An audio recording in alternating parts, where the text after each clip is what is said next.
जी, good morning, good evening, good afternoon audience. Topic क्या था? Last meeting में we were discussing auditors appointment, उस पर बात हो रही थी हमारी। और we did talk about client screening, उस पर बात की थी। KYC, नो योर क्लाइंट, बड़ा इंटरेस्टिंग। और इंगेजमेंट स्क्रीनिंग पे भी बात की थी, किस तरीके से दोनों कम्युनिकेट करेंगे ऑडिटर्स, जो अपकमिंग ऑडिटर्स हैं, जो आपके एग्जिस्टिंग ऑडिटर्स हैं। अगर क्लाइंट इनको परमिशन नहीं देता फिर क्या करेंगे।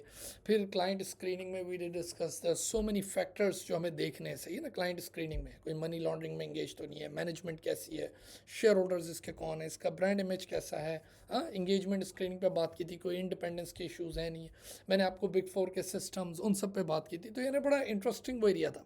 अच्छा, आज की क्लास जो है वो कोई बहुत बड़ी क्लास नहीं है, देखिए पहले ही मैं आपका माइंड मेकअप कर दूँ। इट्स अ शॉर्ट क्लास और मुश्किल क्लास भी नहीं है, क्योंकि आज जो हमें बात करनी है, मैंने लास्ट मीटिंग में भी कहा था, will talk about engagement letter, सही है ना। उस पर हमें बात करनी है कि किस तरीके से एक मुआहदा होगा, किस तरीके से एक मुआहदा होगा, ये पहला डॉक्यूमेंट कैसे बनेगा कि जिसमें आप एक written acceptance kind of thing, सही है ना, ऑडिटर दे रहा है, उस पर हम बात करेंगे।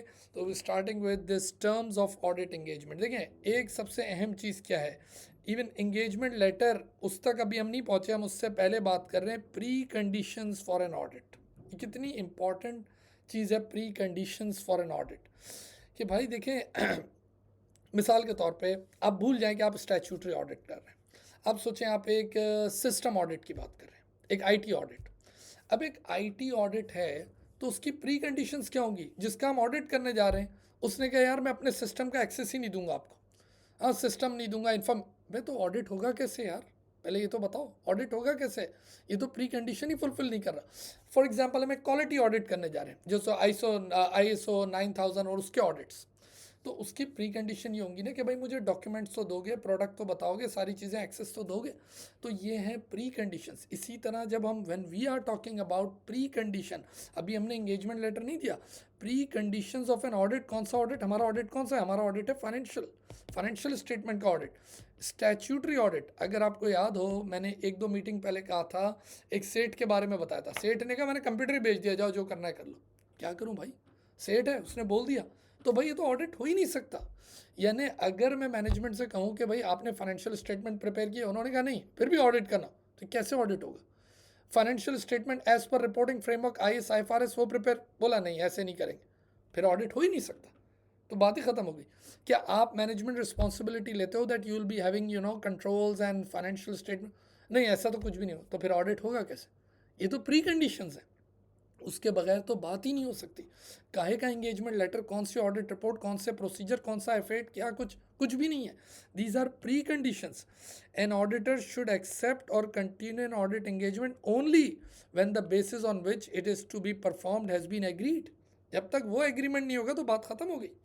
Establishing whether the preconditions for an audit are presents, तो ये देखें ना, preconditions for an audit, management and where appropriate audit committee use an acceptable financial reporting framework to prepare the fine agree to. सीधी बात है, ये तो उसकी प्री कंडीशंस है। अगर वही आपने फुलफिल नहीं की तो हम ऑडिट किस बात का, हम कैसे आगे बढ़े? और सर ऑडिट फीस पे बात कर लें, हो ही नहीं सकती। सर वो किस तरह ऑडिट प्रोग्राम, ये कोई बात ही नहीं है जब प्री कंडीशन ही फुलफिल नहीं हो रही। Confirming that there is a common understanding between the auditor and the management and where appropriate, of course. To establish whether the preconditions are present, the auditor must assess the appropriateness and acceptability of the applicable देखिए बार बार ये बात हो रही है, financial reporting framework, obtain management's agreement that it acknowledge and understand its responsibilities, कि भाई management ये आपकी जिम्मेदारी है। ऐसा ना हो आप मुझे बाद में बोलें कि भाई हम आए थे फाइनेंशियल स्टेटमेंट का ऑडिट करने, फाइनेंशियल स्टेटमेंट एग्जिस्ट ही नहीं करती, बनी ही नहीं है, या किसी और ही फ्रेमवर्क पे बनी है। The preparation and fair presentation of the financial statement in accordance with the applicable, once again, internal controls to enable the preparation of financial statement free from material misstatement, providing the auditor with unrestricted access. आपको याद है एक area हमने पढ़ा था, legal area, auditor के rights, auditor की duties. भाई आप मुझे क्या ट्रायल बैलेंस दोगे? आप मुझे नहीं, हम वो सब आपको नहीं देंगे, there is no point of audit. आपको 2 दिन में ऑडिट करना होगा, 2 दिन में तो हो ही नहीं सकता, it will take 2 months 3 months. तो पता चला ये उसकी बिल्कुल बेसिस हैं, प्री कंडीशंस हैं कि ऑडिटर विद अनरिस्ट्रिक्टेड एक्सेस, क्या आप वो मुझे दोगे या नहीं दोगे? अगर वो नहीं दोगे तो सॉरी, मैं नहीं कर सकता। Unrestricted access to additional information that the auditor may request, सही है ना, मे बी मुझे रिसीवेबल्स उनके कंफर्मेशन को ये चीज़ें चाहिए, क्या वो दोगे? Unrestricted access to persons in the entity, can I see CFO CEO, मुझे डायरेक्टर्स रिपोर्ट, ये सब क्या वो दोगे या नहीं दोगे? For new engagements the auditor would discuss these matter with audit committee. If doubts remain that the preconditions cannot be met, auditor must not accept और कंटिन्यू द इंगेजमेंट। यही बात मैं बार बार आपसे कह रहा हूँ कि अगर ये प्री कंडीशंस फुलफिल नहीं होंगी तो फिर हम कैसे एक्सेप्ट करें, हम कैसे कंटिन्यू करें? If the client proposes to subject the auditor to any limitation, यहाँ पर मैं आपको एक पॉइंट बताना चाहता हूँ, ये वैसे हम ऑडिट रिपोर्ट में पढ़ेंगे लेकिन मैं आपसे एक थोड़ा सा आपको डिस्कशन करके क्लियर कर दूँ। देखिए कई दफ़ा ऐसा होता है ड्यूरिंग द ऑडिट, ये हम रिपोर्ट में पढ़ेंगे, मैं फिर कह रहा हूँ बहुत इंपॉर्टेंट एरिया। कई दफ़ा ड्यूरिंग द ऑडिट ऐसा होता है कि कुछ लिमिटेशंस आ जाती, वेयर हाउस को आग लग गई ना, अब इन्वेंटोरी को नहीं चेक कर सकते और मे बी वो इन्वेंटोरी मटीरियल हो, सही है ना, हो सकता है एक जगह जाके इन्वेंटोरी चेक करनी थी बट उस मुल्क के साथ रिलेशन डिस्टर्ब हो गए, फ्लाइट ही नहीं मिल रही, क्या करें? होता है, लिमिटेशन आ जाती है, सही है ना, कभी अर्थक्वेक आ जाता है, सही है ना, कभी मैनेजमेंट की तरफ से लिमिटेशन आ जाती है, कभी लॉ चेंज हो जाता है, कोई इन्फॉर्मेशन को, बहुत they could be so many things जो हम आगे पढ़ेंगे। अब पता ही चलता है जब ये ड्यूरिंग द ऑडिट कोई लिमिटेशन आती है ना, तो फिर ऑडिटर उसी हिसाब से अपनी रिपोर्ट को, ये बात शेयर होल्डर को रिपोर्ट करता है कि भाई मैंने सारा ऑडिट किया, ये सब अच्छा था, ये 1-2 चीज़ें जो मैं नहीं देख सका और मैं तुम्हारी नॉलेज में लाना चाहता हूँ बिकॉज दे आर मटीरियल। ये तो हो गई बात ड्यूरिंग द ऑडिट की। एक बात हो रही है जब अभी हमारी बात शुरू हो रही है, अभी हमने ऑडिट स्टार्ट नहीं किया और मैनेजमेंट ने कहा देखें आपको हम सब कुछ करने देंगे लेकिन हम आपको अपने रिसीवेबल्स से, अपने क्रेडिटर्स से उनका डेटा नहीं देंगे, हम आपको गोइंग कंसर्न के बारे में नहीं बताएंगे, हम आपको ट्रायल बैलेंस नहीं देंगे, हम आपको अपना IT, आप बोलोगे यार ये सब कुछ तुम मुझे नहीं दोगे तो इसका मतलब तुमने शुरू में ही मुझ पे इतनी सारी लिमिटेशंस लगा दी हैं, तो इस ऑडिट का वैसे ही कोई मतलब नहीं बनता, यानी at the end I won't be in the position to express any opinion. अगर ये काम ड्यूरिंग द ऑडिट होता तो बात ठीक थी, हो जाता है, चीज़ें आ जाती हैं, लेकिन ऑडिट शुरू होने से पहले ही आपको पता हो कि ये सब कुछ मैं नहीं देख पाऊंगा, ये कुछ भी नहीं देख पाऊंगा, जो मेजर एरियाज है, मेजर एरियाज ऑफ फाइनेंशियल, यानी मुझ पर इतनी लिमिटेशन लग गई है, तो फिर आप ऑडिट कर सकते हो? नहीं, जब शुरू में ही आपको पता था कि क्या लिखा, if the client proposes to subject the auditor to any limitation on the scope of the audit और restrict access to information which would result in qualifying the auditor's report, मैंने कहा ना ऑडिट रिपोर्ट में हम पढ़ेंगे, ये term आपके लिए मुश्किल है, the engagement should not be accepted, कि अब मैं ये एंगेजमेंट एक्सेप्ट नहीं कर सकता, आपने मुझ पर एक ऐसी रिस्ट्रिक्शन लगा दी, ये ड्यूरिंग द ऑडिट होती ये एक अलग बात थी, ये आपने शुरू में ही मुझ पर लगा दी, तो अब ये ऑडिट नहीं हो सकता। तो ये क्या थी, ये थी प्री कंडीशंस कि भाई इसके बगैर तो ऑडिट की कोई बात ही नहीं है, यानी ये तो हो ही नहीं सकता जब तक ये हमारे बीच में समझौता ना हो। तो ये समझौता हुआ, अब हम तैयार हैं ऑडिट के लिए, तो अब हमें एक अपनी रजामंदी देनी पड़ेगी, वो कहलाता है एंगेजमेंट लेटर। कुछ लोग इनफॉर्मल भी चलते हैं, कुछ इनफॉर्मल भी चलते हैं, जैसे मैंने कल की क्लास में बोला था कि एंगेजमेंट लेटर सिर्फ ऑडिट का नहीं है, आप तो सिर्फ पढ़ते हो ऑडिट एंगेजमेंट लेटर हर प्रोफेशनल सर्विस में होता है, आप किसी प्रोफेशनल डिज़ाइनर से मिल रहे हैं, प्रोफेशनल अकाउंटेंट से मिल रहे हैं, प्रोफेशनल लॉयर से मिल रहे हैं, प्रोफेशनल कंसल्टेंट से मिल रहे हैं, they always send engagement letter to their client, client उसको पढ़ता है, एक्सेप्ट करता है, फिर फीस पे कर रहा होता है या जो भी है एक्नॉलेज कर देता है या डॉक्यू साइन या जो कुछ भी आप करते हो, लेकिन पहले वो एक एंगेजमेंट लेटर भेजता है कि भाई ये चीज़ है। हाँ, उससे पहले हम लोग थोड़ी सी बात खुद से भी कर लेते हैं, थोड़ी सी एक फ़ोन पे पहले बात हो जाती, फिर वो बोलते हैं okay I am sending you an engagement letter, I am sending you a contract, फिर इनवॉइस और आगे बात होती। लेकिन कुछ लोग थोड़ा इनफॉर्मल भी चलते हैं और वो कहते हैं यार एंगेजमेंट लेटर की क्या ज़रूरत है, नॉर्मल चल तो रहा है। तो हमें एडवाइजेबल क्या है कि देर शुड, क्योंकि जब हम सारी चीज़ें इतनी डॉक्यूमेंट कर रहे हैं, और ये मज़े की बात है कि पहला ये डॉक्यूमेंट होता है जो ऑडिट फर्म की तरफ से जा रहा होता है, यानी ऑडिटर की तरफ से क्लाइंट को वैसे तो आगे जाके बहुत कुछ मिलता है, आखिर में ऑडिट रिपोर्ट और सारी चीज़ें जाती हैं, लेकिन ये पहला एक डॉक्यूमेंट है जो एंगेजमेंट लेटर वो बना के भेजते हैं कि भाई ये सही है ना। अब इसमें भी ये एक तरीके से क्या है भाई, ये एक तरीके से एक कॉन्ट्रैक्ट है, ये एक मुआहदा है, इसके अंदर बहुत सारी टर्म्स होती हैं। और एक तो होती है स्टैंडर्ड, कि एक स्टैंडर्ड एंगेजमेंट लेटर है, छापा और दे दिया, और एक होता है कस्टमाइज्ड, कि इसके अंदर आप अपनी टर्म्स भी डालते हो। जैसे आप लोग को अगर एग्जामिनेशन में सवाल इस तरह का है, write down the contents of an engagement letter, तो कुछ तो है बेसिक, वो तो लिखी कि भाई जैसे मैनेजमेंट की जिम्मेदारी है to prepare the financial statement, ये लिखा हुआ, ऑडिटर की रिस्पॉन्सिबिलिटी ये है, ऑब्जेक्टिव ऑफ द ऑडिट ये, स्कोप ऑफ द ऑडिट ये, आखिर में हम एक रिपोर्ट, ये तो बात हो गई। लेकिन उसके अलावा 25 टर्म्स हम और डाल सकते हैं।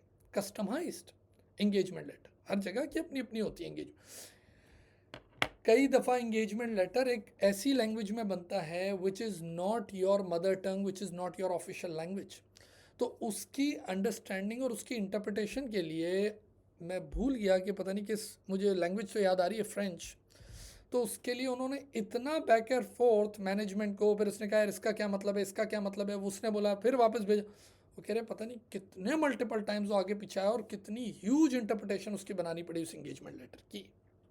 क्योंकि एंगेजमेंट लेटर क्या चीज़ है, वो एक तरीके से कॉन्फ्लिक्ट को फ्यूचर में अवॉइड भी तो करवाता है। क्योंकि जब ये चीज़ें क्लियर हो जाएंगी इंगेजमेंट लेटर में कि हाँ यार मैं ये मतलब समझ रहा था इसका, अरे आप तो कुछ और ही कह रहे थे, अरे मैं तो इसका ये मतलब समझ रहा था, सही है ना।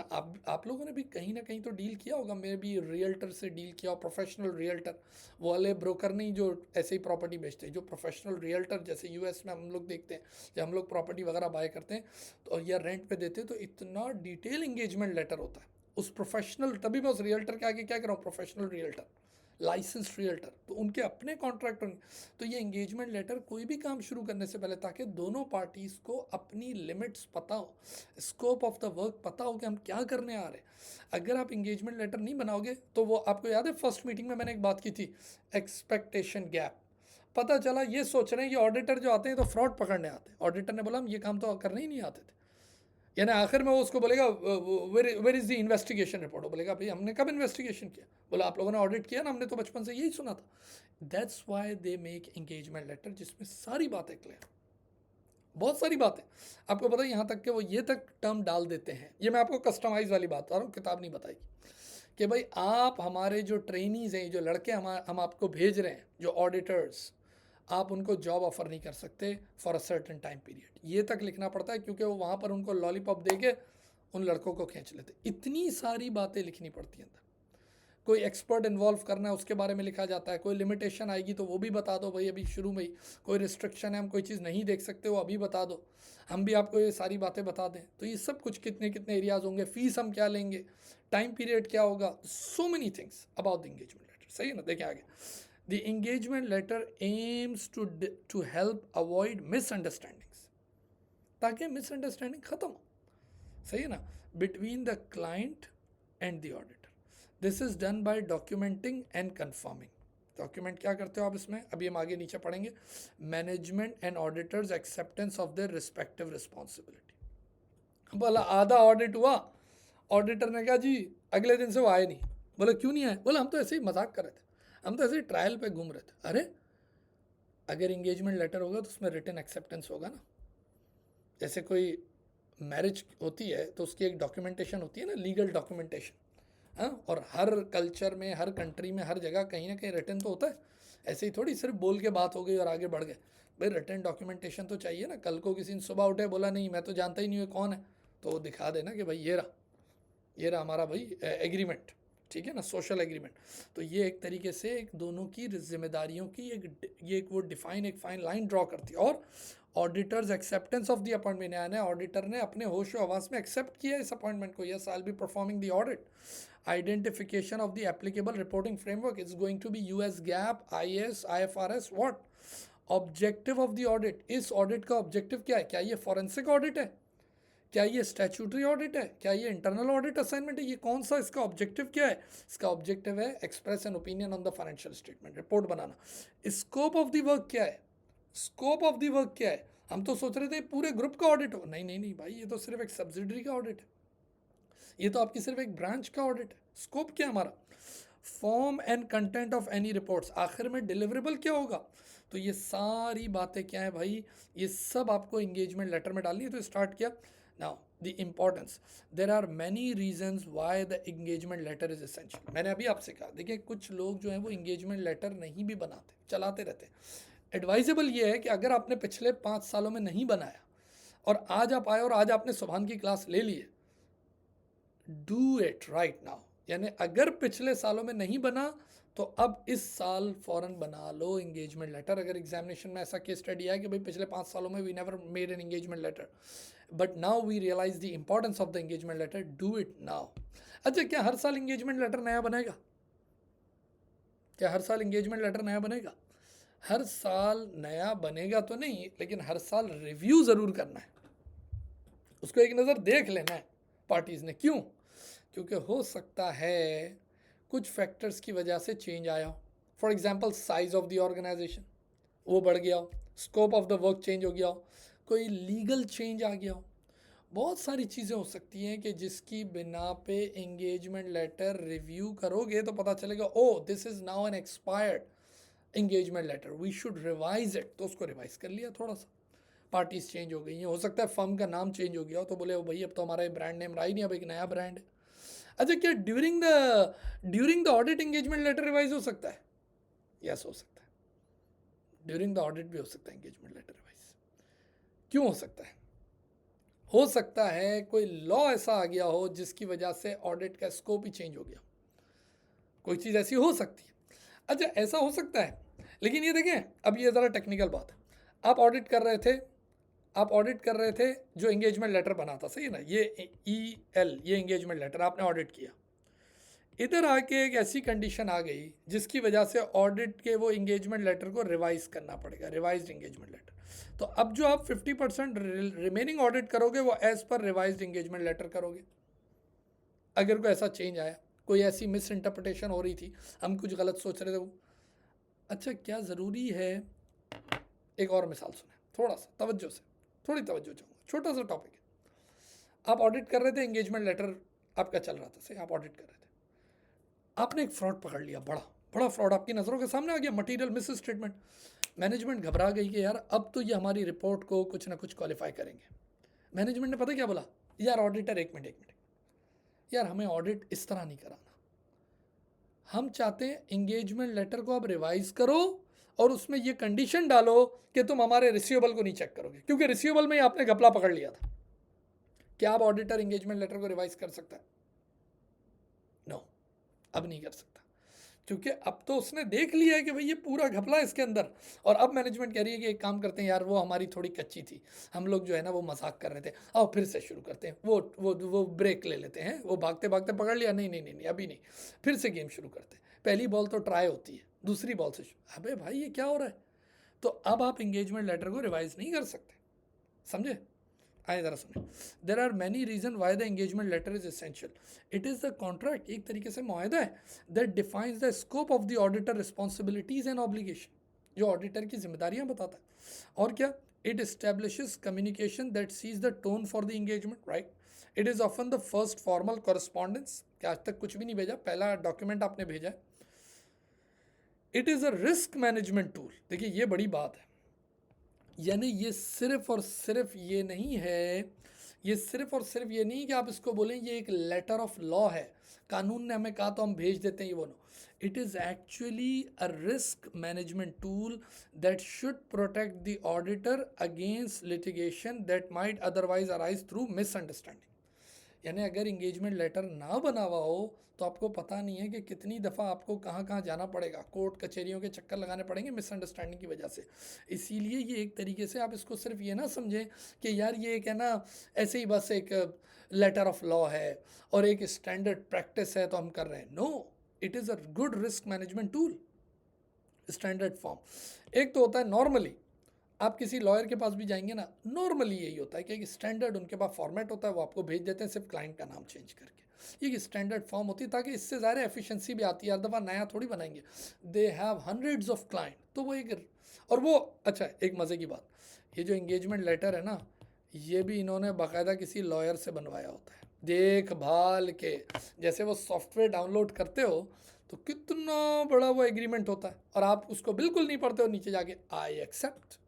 तो उन्होंने वो जो बनवाया होता है ना कॉन्ट्रैक्ट, वो किसी लॉयर से बना होता है, बड़ा डिटेल, उसमें एक एक बात, वो जब आप जाओगे ना उनको सू करने, वो उसको निकाल के दिखाएंगे, देखो ये तो लिखा हुआ था, आपने साइन किया sir. Now standard form, a standard form of an engagement letter can be beneficial, क्योंकि क्विक होता है, ईजी होता है, एक दफ़ा बनवा लिया। It is efficient, a standard template saves time and easily adapted. Complete होता है, हर दफ़ा बनाने जाओगे कुछ चीज़ें भूल गए तो एक कॉम्प्रिहेंसिव कवरेज वो करता है। रिड्यूस रिस्क, क्योंकि उसमें आपने अपने मतलब की सारी बातें लिखी होती हैं। अब ये देखो ना, ये मैनेजमेंट का काम है कि मैनेजमेंट भी उसको पढ़े। ऑडिटर ने तो बना के भेज दिया, ऑडिट फर्म तो they are very clever professional firms, उन्होंने तो सब कुछ बना के भेजा है।